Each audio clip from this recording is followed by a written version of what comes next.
looked for a pit bull that needed a home. It's from @Amory Celine McDonald.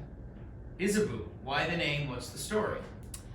Isabella is my favorite name for a female, and we never had human children. Boo was my first dog. A open letter that I read in the Penny Saver is the reason I brought her home. She passed very suddenly, and we looked for a pit bull that needed a home that was born around the same time that my dog had passed, Boo. And that's the story of Isaboo. Isabella and Boo mushed together. Okay, we have a whole topic of questions entitled The Pepper Mill. Oh. So, well, of course. This looks like, I don't know, Prague or Moscow or Russia or something, right? The Tower of Pepper. So @Alamadati, you have quite a few pepper grinders. Wait, Are let they me just gifts? answer everybody's. Okay? They all want to know about all the All the pepper pepper mills mills. and the gold one and the whole thing. These are Turkish. All of these were gifts with the exception of these two. These are Peugeot, and I bought them at Bowery Kitchen in Chelsea Market, and anybody can buy these guys. This is the pepper, this is the salt, and I think it's so clever. They're black and white, and they look like chess pieces. This is an Italian antique.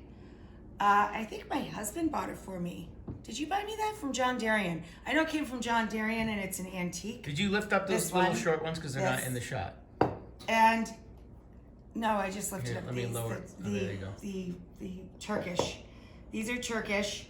These are Peugeot, but I bought them in New York at Bowery Kitchen.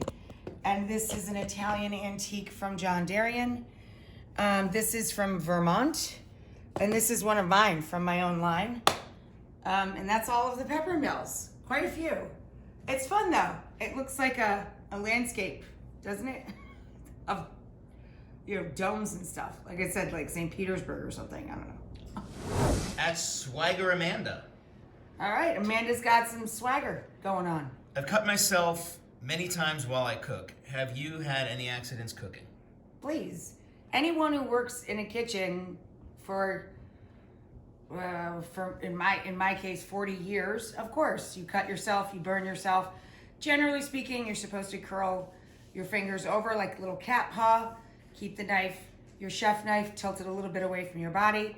First time I cut myself at Food Network, I wasn't even chopping. I was just talking with my hands and sliced the tip of this finger off.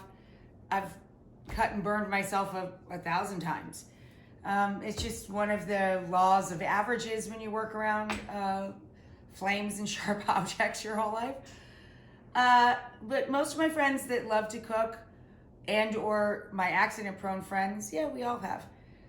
I mean, of course, you have to try and be careful and cautious, but the phone's gonna ring, or you're gonna be, having a scary movie on in the background. Something will happen, you'll jump and you'll hurt yourself. It is really good advice to have burn cream, some Band-Aids, some antiseptic, a way to close a wound on hand if you're spending a lot more time in the kitchen. It's just smart.